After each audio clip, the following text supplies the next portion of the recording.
Hello, everybody. Welcome to this episode of Be the Wolf.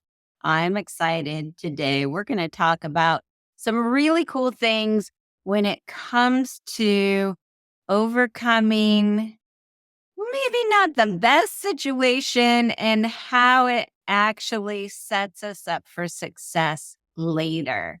I am here today with Andrea Pass.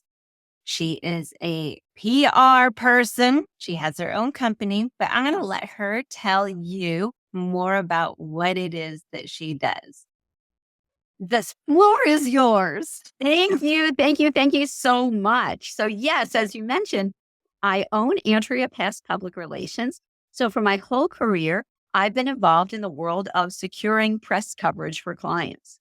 So, whether you have a business service, a product, a book, a nonprofit, you name it, I'm out there securing press coverage to make sure that you are featured in print, broadcast, and online media, because when you're featured in the media, that's giving you editorial endorsement. It's earned media coverage, and it's a great way for others to help you pat yourself on the back on the business that you're doing exactly, and to give you content for social media and your website. And oftentimes that content is evergreen. So public relations should be part of your marketing mix. So, one of the things that's great about getting yourself out there as an entrepreneur is you help to establish your authority. And when people look to you as an authority, if you're an entrepreneur, then it builds trust. It makes people be like, oh, well, they've been featured in this magazine. They've been featured on this podcast. They must know what they're talking about. And people kind of do a little bit of a blind trust in that. And sometimes they need to actually really listen to what you say on a show to develop that greater trust, or read the quotes in the article, or dig deeper. But you're putting yourself out there as a person of authority, and that is a valuable thing for your business for sure. Exactly. And I think the most important thing is that it's a stepping stone. Someone hears you, sees you, reads about you, then they're going to reach out. I mean, everything we do today is all about the know, like, and trust. Yeah. So if they don't know you, how could they like you, and how can they trust you? So you have to start somewhere. It's not a one and done situation. So public relations is really an ongoing process. And I think with everyone I deal with through Andrea Pass Public Relations, they're seeing how their business is growing step by step. So it's a world of baby steps, but then it leads to that giant leap and that growth and that excitement for your business. That's key. The baby steps, the growing step by step. A lot of times we want to go from maybe having one client to having $1 million business in like 3 months. And if you've done that before, if you've built $1 million businesses over and over, that's easy peasy for you. But if it's your first business, you've got to go step by step to be able to hold the success that you are creating. And that's really important. Before we dive deeper into your story, Andrea, though, I would love to know why it is that you do what you do. Why is it so important for you to be helping people get themselves out there? Isn't it funny when something strikes you when you're back in high school and it ends up being your calling? And I was always the publicity chair of every committee. And I was going off to college to study radio, TV, film. I was going to be a TV broadcaster. And then when that opportunity just really wasn't there, but I realized how much I loved public relations and securing the press coverage, I said, this is a great opportunity for me to be in PR and to also have, I call my lifestyle a white picket fence lifestyle. I live in suburbia, I'm married, I have kids, I have my first grandchild now, I'm involved in the community. But to be able to have a career and have the other aspects of your life kind of work out is what's key. And I found that I always loved that thrill of trying to secure the press coverage, getting the interview or the coverage to happen. And then when the coverage appears, then I'm like a kid in a candy store. When something that my client is featured in appears in a magazine or a newspaper or on a podcast or radio or TV or whatever, and I can service all of those links to my client, I'm giddy with excitement because I know I've achieved success for that client. They're happy. I'm happy. So it ended up being my calling. And I never knew until high school and then college that, wait, this is what I'm good at. I really love public relations. When you take out all the shoulds, this is what I should do. I have to make mom proud. I have to make dad proud. The society thinks I need to be doing this. When you just follow your bliss, you find the path for you very easily. But we are so inundated with all of this noise about what we're supposed to be doing or what comparing ourselves to others. And that really dulls down the microphone on what it is that we're good at, what it is that is our calling. So I'm excited that you actually fell into that relatively early compared to a lot of people, which is pretty cool. Yeah. And it's so funny because the world was a different world. The world was the world when I was younger that you put on your suit and you wore your pumps and you carried your little briefcase and off to work you went. And you had to arrive. If you had to be there at 9, you were there at 8:30. And the day would end at 5, but you wouldn't leave until after 5 because that didn't look good either. Right. And then you needed to turn around and do it all over again the next day and commuting into the city and wherever you were going. And then eventually having those jobs that you were driving to. And oh no, you're stuck in traffic, but your boss still expected you there, but there were no cell phones yet. Then you're stuck in traffic and there are cell phones, but he wasn't accepting that you're running late. Well, what are you supposed to do? There's an accident on the turnpike. And so the stress of working in an office and working for someone else was part of what your lifestyle was. And that was it. You knew this is what you had to do. You knew that you had this meeting or you had this client or you had this business trip and you had to juggle it all because that's the way society was. And I think that the change, and I started my business before the pandemic, but I think the change during the pandemic with people really recognizing they can be entrepreneurs, they can work from a home office, they could create a business, created a whole different way of doing things.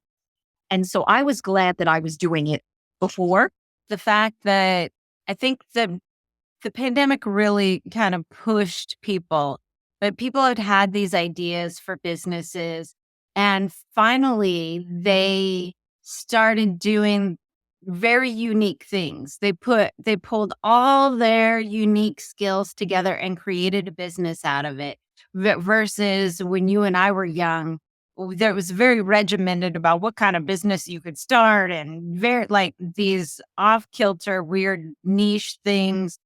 How would you even market that? Because we didn't have the algorithms and the social media and all of those things that we have now. So the opportunities for people to really step into and create a business out of something that's truly their path and unique, I think is huge and it's awesome.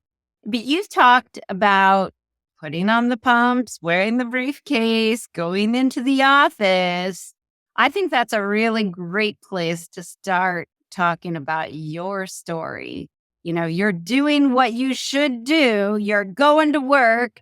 And so tell us about you had a situation where you went into work and you were doing everything that you should do.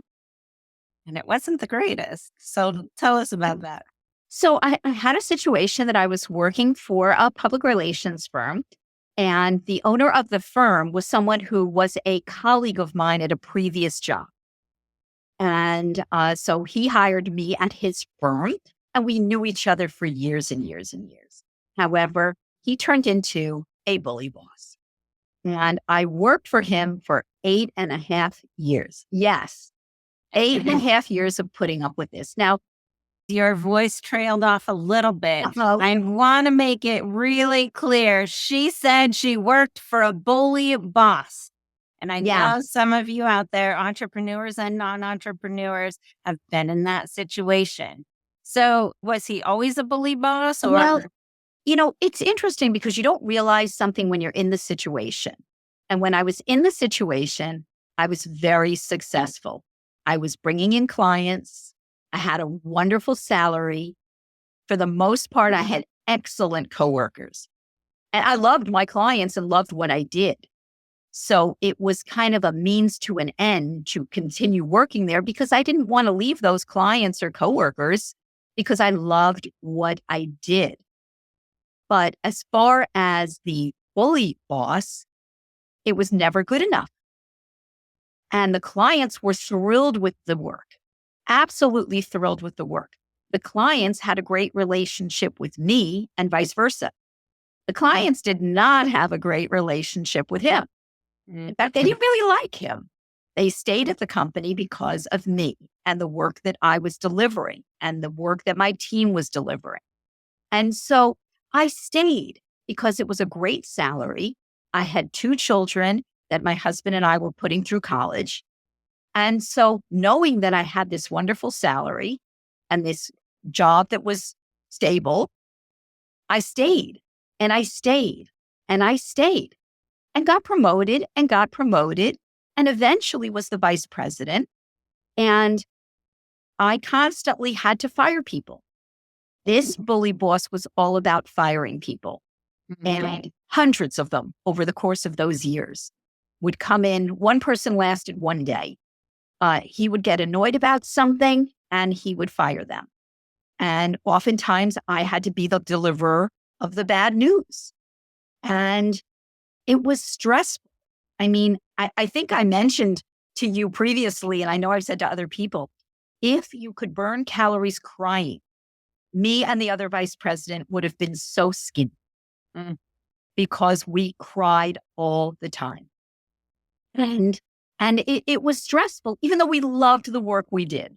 I'd like to know an example. You said that nothing was ever good enough. Can you give us a real life example of what that looked like? We had left for a convention for a client I think we were in Las Vegas, if I'm not mistaken. So my boss and I go out to dinner. The conference is starting the next day. I have press interviews galore for this client.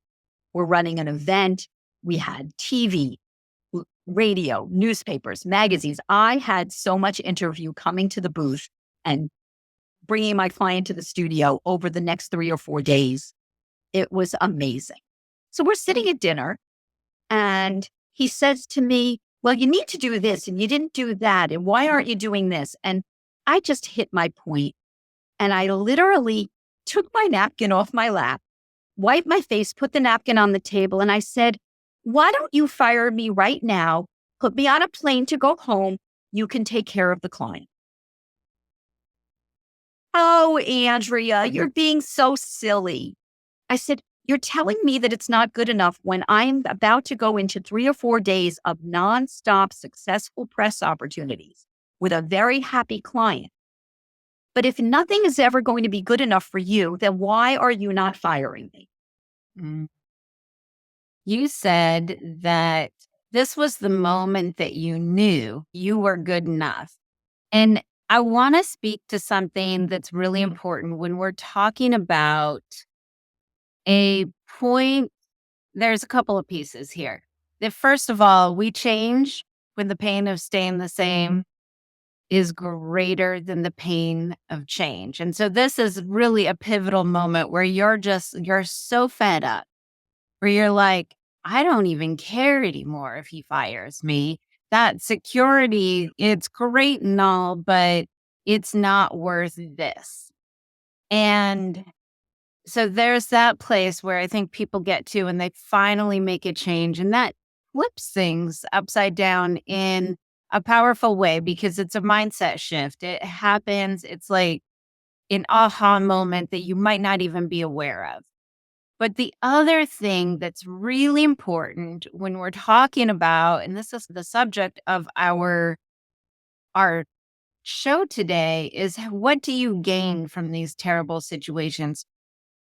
And that security mindset of needing to stay no matter what, because I cannot give up the security of this job, is an employee mindset.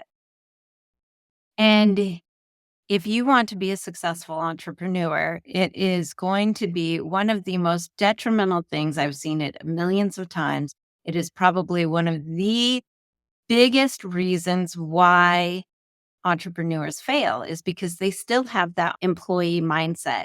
And that employee mindset says, I have to work for you because you are the person taking care of my needs. And the difference is when you reach that point, and this is what it sounds like happened to you, is I can take care of my needs. Sure, I may work for you, but I'm really working for myself. I'm working for myself to bring in the money to create the life and the things that I want. But I can go work for myself under anybody's business umbrella. And that piece, the fact that you reached that breaking point, is one thing that definitely set you up for entrepreneurship. What's interesting is in this same conversation, at this restaurant at a convention, the client then calls, "Hey, Andrea, where are you? Come meet us for dinner." Well, I already had dinner. I said, "Oh, but I'll come meet up with you." Well, he comes with me. And the client's standing outside the restaurant. There had to be about 10 of them, from the client. "Andrea," everyone's hugging me. Everyone's excited to see me. They're not even acknowledging him. They know who he is full well. And so off I go, and I think I had tea and dessert with them while they were having their dinner, but they wanted me. And that was the message, is that they wanted me and not him. And I think that was the beginning of me realizing, what am I going to do? But what I did was I took a step between that job and entrepreneurship, and I went to work for someone else. And so I was at another conference, and he went up to his room to make some business calls. And I went over to the booth of the competing public relations firm. And I said to the woman at the booth, "Are you so-and-so?" when I knew who she was. I said, "I'm Andrea Pass." She says, "I know who you are." We were competitors. I said, "Can I talk to you away from your booth for a moment?" We walked away because I didn't want people to see me at her booth. And I said to her, "I'm looking to make a career change."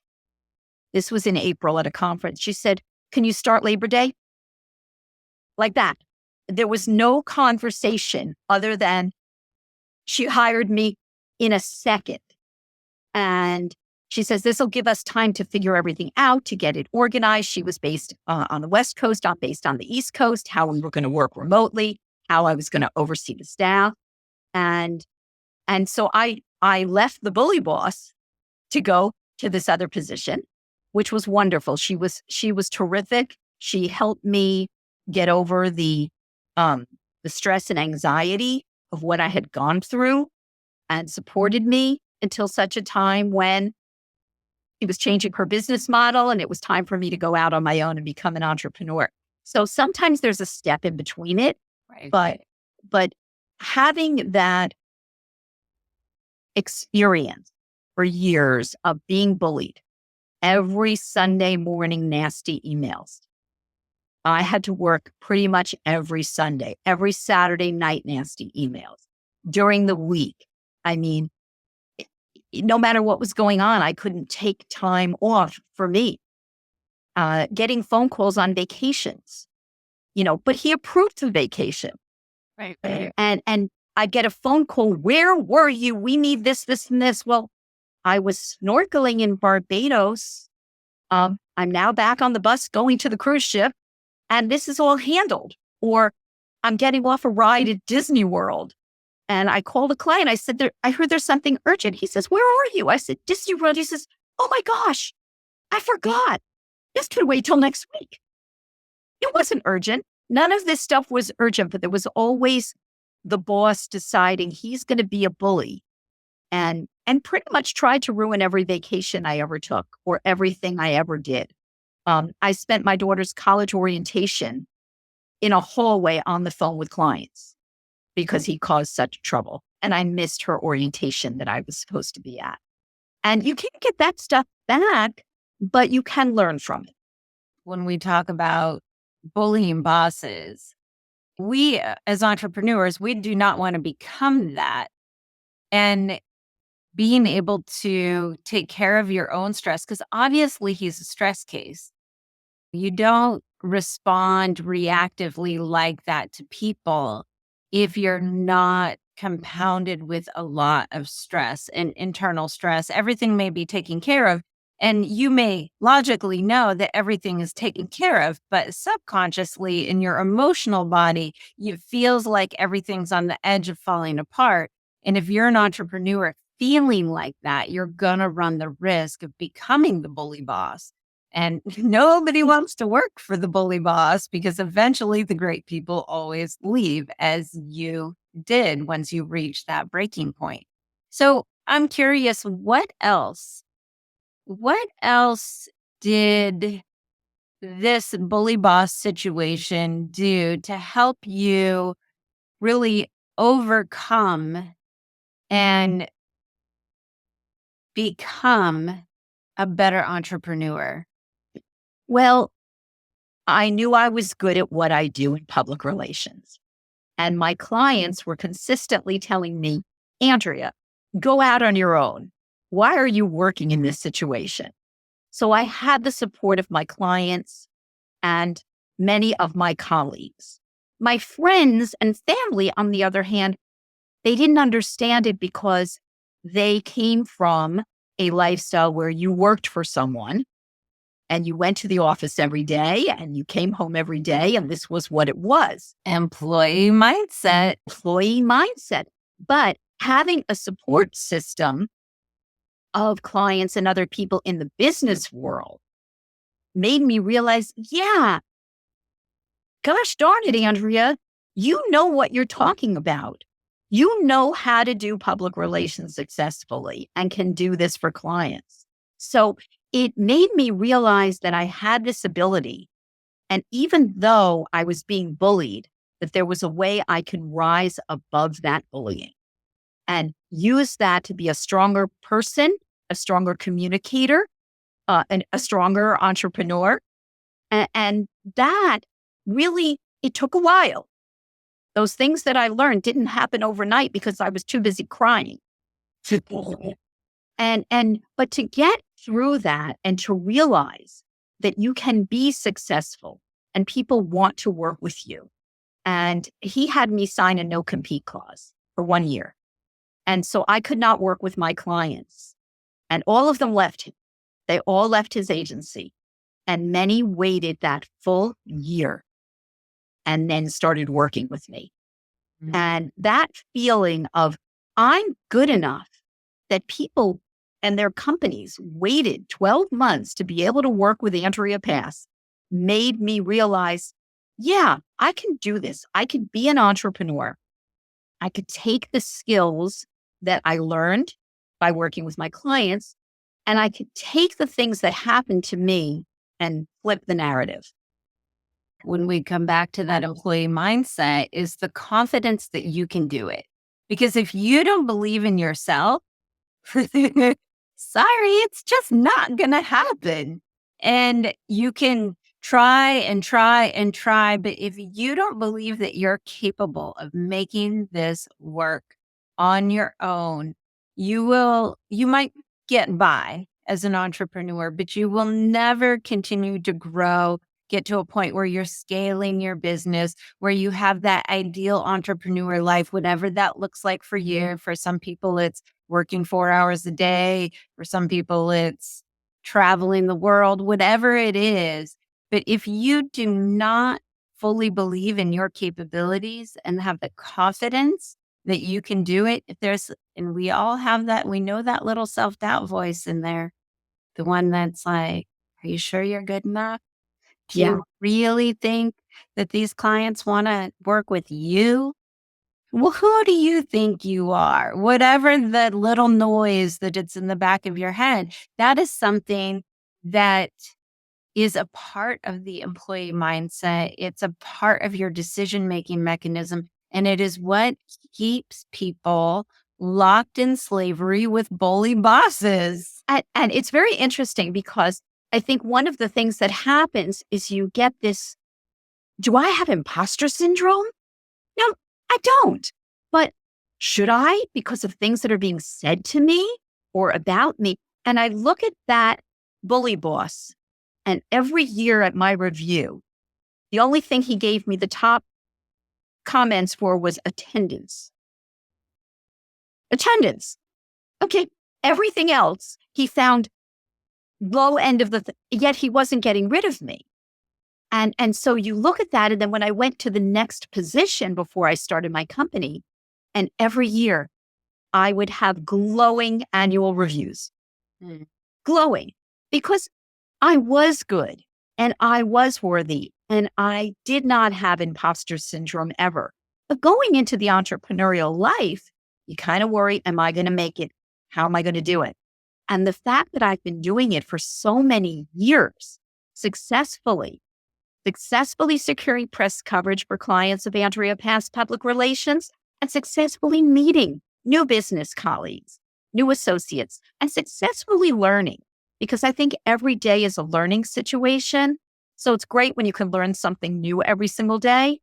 And so you look at those skills that I had all along and how they came out and how they continue to come out. So I think that to get over it is tough. I'll never get over it. But to use it to my advantage as I created my entrepreneurial venture and reach out to new clients, that's what I have to be thankful for. To be sitting in the stew. You're the chicken sitting in the stew that he's cooking you up. But for you to be able to flip the way you're looking at the I'm not good enough into, wait a minute, I am good enough. And it sounds like it all really happened at that one event where it was like you stood up to the bully boss and said, well, just fine, go ahead and fire me. And then you got the reassurance that the person was going to hire you on the spot. So you had all these beautiful signs that was like you had the inclination, and then the universe or circumstances just prove like, oh, yeah, you are good enough. And then you had that bridge to heal and move to the next before you actually went out on your own. You told me one thing that was really cool, though. When you made the choice to become an entrepreneur, to really go out on your own, did you not have a full client load right off the bat? Oh my goodness, it was crazy. I reached out to people and I said, okay, I'm starting my business. My first client came, I think 4 days later. He bought me my first batch of business cards. As a matter of fact, he says, as soon as you design a logo, I'm buying you your business cards because I need this to be a gift for you.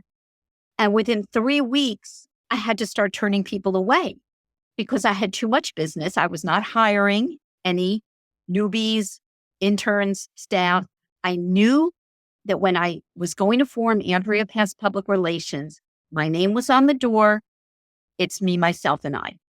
So I was specifically filling my time with the amount of clients I knew I could handle, and not to a point that I would continue to be working 24/7. That was a decision I made, that I was going to be able to have a life. And I was not going to be working till 8, 9, 10 o'clock every night. Were there times that happened? Sure, things come up. Were there times on a weekend I decided to work? Sure. But it was a decision I made for me. So I think that when you're doing that and when you have those relationships, that's the most important thing is, are you going to be able to work with those clients, those new people? And what's the direction your business is going to take?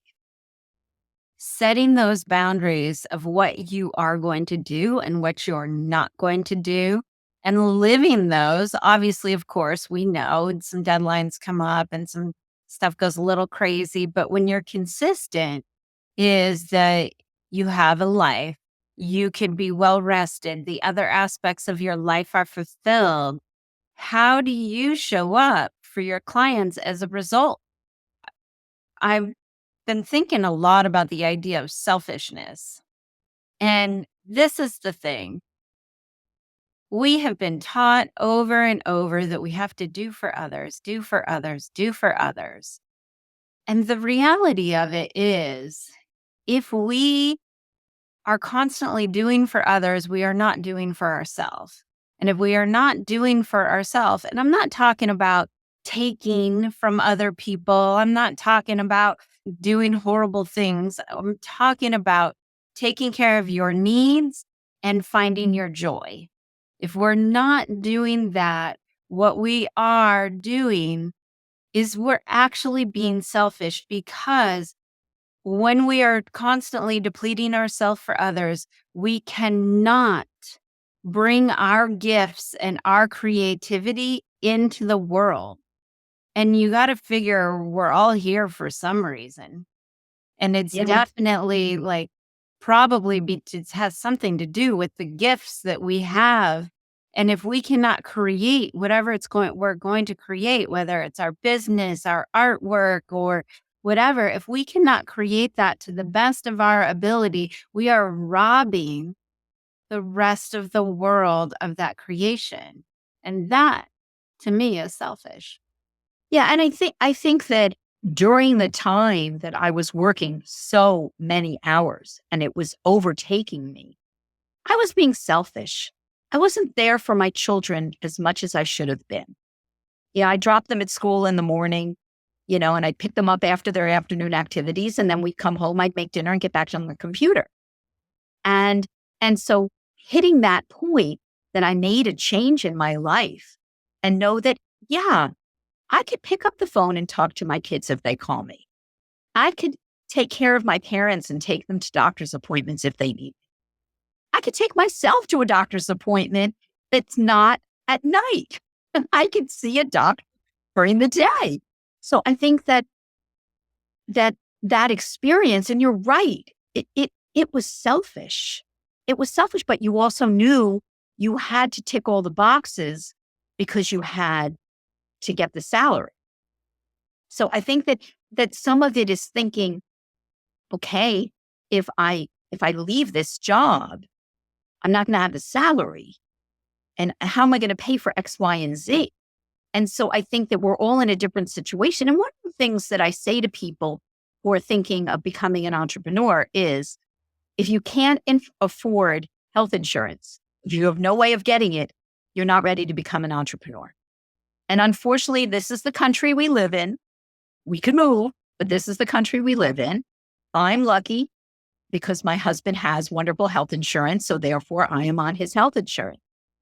I don't know if my situation would have been different if I didn't have that. And I don't want to say it's a crutch, but I'm fortunate.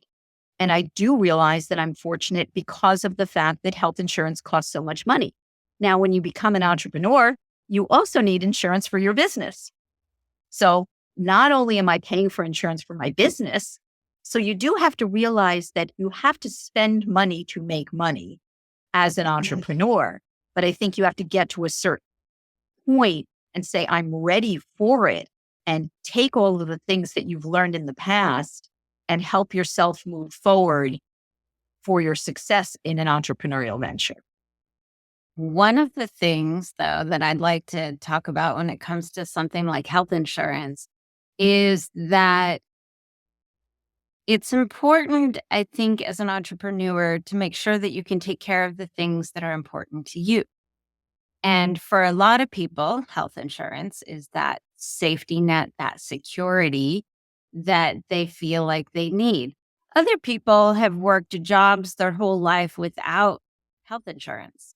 And so at that point, what's the difference?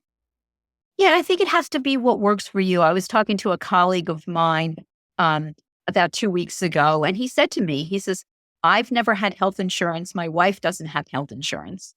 We don't go to doctors. If we don't feel well, we go online and we diagnose ourselves. And you know what? Okay, I can't tell anyone how to live their lives. It's a choice that you make. And so for me, the choice that I made is I prefer to have health insurance, but Absolutely. everyone's got to make that choice for themselves. If you don't have business insurance and something happens in your business and someone comes after you and sues you and you don't have insurance, where is all this money coming from to pay your attorneys or to pay for a settlement or whatever? I think it's worth it to have insurance for your business. Again, a decision that has to be made by each individual person. Ab- It's not a decision I can make for you, but I think that we all have to make decisions in our lives and in our careers. And I know that the decisions I've made and the happiness I have by owning Andrea Pass Public Relations is is just wonderful. Someone says to me, "When are you going to retire?" Well, I don't plan on retiring. I'm not of retirement age. I love what I do. Maybe I won't have as many clients. And have to laugh so hard at the question of when are you going to retire? Because an entrepreneur loves what they do when they're like, what do you mean retire? Like, Uh-huh. I don't like, why would I do that? That just seems like the silliest thing in the world. And that's kind of a difference between you see some entrepreneurs that are like, I'm there to make $20 million and cash out and that's it. But there are some of us who love what we do. We might obviously, as we age, maybe have to scale down to some degree. But when you will do it till the day you die, if it's possible, that's something I think that is a mark of somebody you want to work with. If you are a person looking for public relations or you're looking for business coaching, whatever it is, you want to work with somebody like one of the two of us who loves what they do. Because here's the thing, and this is like some subconscious stuff.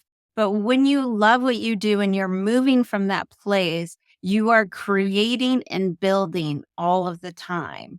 When you're just doing it so you can cash out, you're in this prevent and protect mode. It's that security mode. Like, I have to stay with the bully boss because da da da da da, because I need to get to this endpoint so that I will be safe, so that I will be okay. And you do not create the best products and the best environment when you're moving from that place. So, for the people that want to work with somebody who loves what they're doing so much, Andrea, can you tell us all the info on how to get in touch with you? And stay with us because we're going to talk some more. We're going to share some tips. All of these things can help expand your business and make you happier. Yeah. First, I'll say though, if you love what you do, you've never worked a day in your life. And so that is certainly the truth because I love public relations. I love dealing with clients and entrepreneurs and solopreneurs and authors because it's all in their heart. And I think that I'm coming to it from my heart. So I'm always looking to connect with people. My website is AndreaPassPR.com. If you want to schedule an appointment with me, there's an appointments tab there. Just mention where you saw me so that we can make sure that we're sharing that information. And you can find me on LinkedIn, Andrea Pass, on Facebook, Andrea Pass Public Relations. I'm on Instagram. I'm all over the place. So I always look forward to talking to people. I think one of the things that's important, though, is that I charge for my services. And I know that sounds like a silly thing to say, but a lot of people reach out to me and say, "Oh, could you take on a pro bono account? I don't have a budget. Can I run a business?" And so I charge for my services, and my clients hire me for a minimum of 6 months because public relations is a process. It's not a one and done. So I'm always excited to meet new people and engage with new people. In fact, I run a networking group called Access Success Networking, and we're on LinkedIn and we're virtual. And once a month, every third Thursday at 2 p.m. Eastern, 11 a.m. Pacific, We have an excellent speaker who talks about a business topic, and we have some networking. So I love running the networking group. So that's also a very exciting thing for me. And I'm also a contributor to the book Heart Centric Marketing. I wrote a chapter about driving sales using public relations. So there's all these different places where you can find me. And I look forward to connecting with your viewers and listeners. I have a free gift out there for you. It's a simple one. You can get it at BeTheWolfGift.com. It's got 3 secrets the business gurus never talk about. And so open up your browsers, everybody. Andrea Pass, PR.com, BeTheWolfGift.com. So what I'm really curious, at the height of the tears, what was that woman missing or thought she was missing? Because she wasn't really missing it. What was she missing that you have now that is really contributing to your success in your business? Courage. I think I was so beaten down that I didn't have the courage.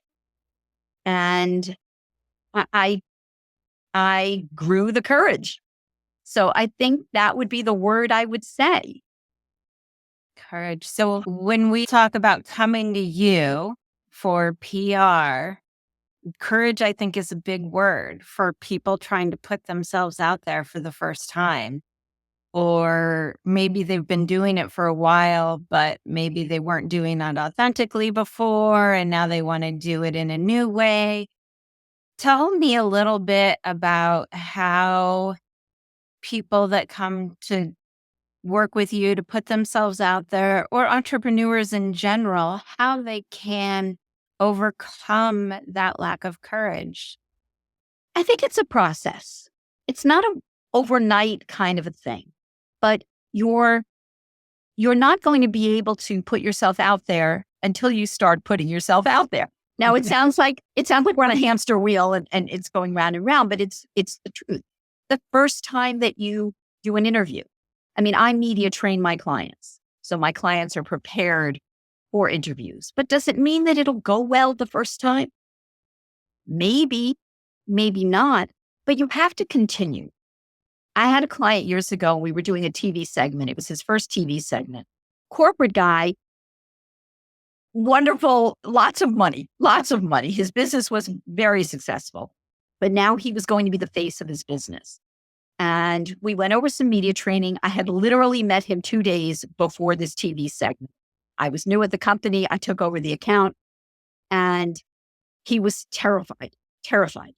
Well, as I worked with him over the coming months and years, he became so comfortable in his message, in his delivery, in his approach, that now he just floats through an interview because he's put himself out there and he feels good.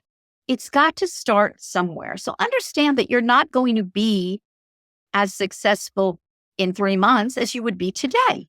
Start today, but in 3 months, you're going to be more successful. In 6 months, even more successful. A year from now, oh my goodness, it'll be like real easy, but you have to start.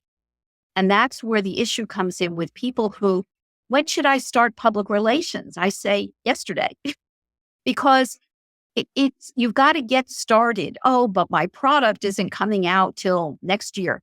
Yeah, but if we don't start building your name recognition by the time your product comes out or your service or your book, no, we're going to be starting at that point. Okay, you want to start at that point? That's fine. Just remember, it takes time for things to roll out. So someone might do a press interview, but it may not appear in that magazine for 6 months. Or someone might be a guest on a podcast, and that interview may not air for another 8 weeks. So you have to be prepared to have this program so that public relations is an ongoing process and you are learning and growing and your business is growing as well. Moving forward as an entrepreneur, what I'm hearing in that, and it's what I teach my clients, we're not like, I teach people to scale their business, but we're not jumping to, if you're bringing in 5K a month, we're not going to be at 1 million in 2 months. It's just not going to be a sustainable way. It's possible and it can be done. The problem is you have to be able to hold that success. If you are a 5K a month is your standard, and all of a sudden you are getting 1 million, you do not yet have the capacity to hold it. Unless you've done it a bunch of times before and you have a very big success zone, which is something I talk about with my clients. But generally, your success zone is at 5K. That's your general, what you consistently do. So if you get that big, crazy thing, you're not going to be as apt to do it. So what I'm hearing about you talking about PR is that you want to start small and build your capacity, build your confidence. So when you land that Oprah gig, you come off like you know what you're talking about and very clear in your message and very comfortable and easy, as opposed to the first time you're trying to talk about what you do. And, I think we've all been there. How many when I say, Oh, get in touch with you. You can find me yeah. on, The like, and drive crazy. So as we build our PR reputation, our business, we want to do it in a way that's sustainable and steady growth so that you can hold it. So if some outside circumstance doesn't happen and make everything collapse. And that is, there's a lot of people out there promising you the moon. Oh, I can get you on, Yeah, and say the Ellen Show, but does the Ellen Show even exist? no, it doesn't. And I've had a client on the Ellen DeGeneres show, so I have achieved that. But, I like somebody's going to promise you that moon and they might even be able to pull it off. The question is, are you going to be able to create the sustainability that kind of opportunity is going to really be powerful for you? And that's important. And it's very interesting that you say that, because I do a lot of networking, and networking is very important for entrepreneurs. So I do a lot of Zoom networking and a lot of in-person networking. And I'm meeting people and staying in touch and establishing relationships so that if they hear someone needs PR, I'm going to be top of mind. So I was at a networking call one night, and the person said, the topic is, it's Monday morning and you have 300 hot leads and they all want to hire you. Go. So we get into a breakout room, and the first thing I said was, I don't want 300 hot leads. I want one or two. Like, I understand. You have to understand the size of your business, your ability, what your dreams are. Now, if you're selling a product, sure, you want to sell 300 every single day, or 3,000 or 3 million. Yeah. Okay, because it's a product. But if you have a service-based business and you don't have any other employees, then you have to decide what's going to be important for you. So I think that scaling is different for every person. I had someone who met with me, who was a business coach, quite a number of years older than I. And he said, well, you should be doing this and you should be doing that. And, well, but I don't want to do that. Oh, yeah. And so I'm glad this person, thinks that he knows me, but I know what I want. I know how many clients I want to work with. I know that when I go on a vacation, and I just returned from one, and I was in touch with my clients during my vacation because things came up. I didn't say, no, I'm out of office, but I had an interview I had to schedule. I had an interview I had to reschedule. I had a need that I needed to meet a deadline. So, okay. So I spent a little time working on vacation, but I wasn't working 8 hours a day on vacation. Right. But it's a decision. I think every entrepreneur has to make that decision on how they want to scale their business, what they want out of their business, what their goal is. Okay, so you become a gazillionaire. And what are you doing with that money? Exactly. You thought about that? Because I look at people, I have to bring in this. Okay, and what is your goal Is your goal to retire on a tropical island with maid service? Or is your goal to give to charity? Or is your goal to help family members? What's your goal? So I think you have to understand what your goal is before you're working so hard to bring in whatever that income is. And I know for me, it's bringing in a steady income so that I will have that for retirement, but then I have that for my children and for my grandchild and for travel and for other things that I want to do, including a lot of charity work that I do. So I think that you have to think of, so what? Like, what's going to work for you? How are you paying the bills and how are you doing the other things in your life? Yeah. That definition of what success is for you, and it's individual. And when somebody's sitting here, well, you should do this, this, and this, they're talking about themselves. They're not talking about you because they have no idea what it's like to be you. They only know what it's like to be them.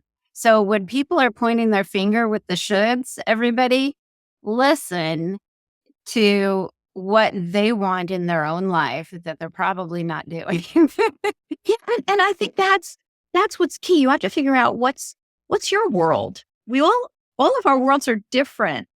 And we can't compare. I was with a friend the other day who was going on and she says to me, well, you don't understand because I go to work every day. And I said, well, actually, I go to work every day, but she couldn't relate to the fact that I own my own business because her whole career has been working for someone else. Right. So she can't relate. And I said to her, you obviously don't think that I work. Just because I can take my parents to a doctor's appointment or, go to a networking event on a Tuesday afternoon doesn't mean I'm not working. Until she breaks her own employee mindset. It's such a hard thing to break, that employee mindset. Look at what it took for you to get to that breaking point. 8.5 years or 8 years of being bullied before you finally clicked and like, I don't have to work for this person.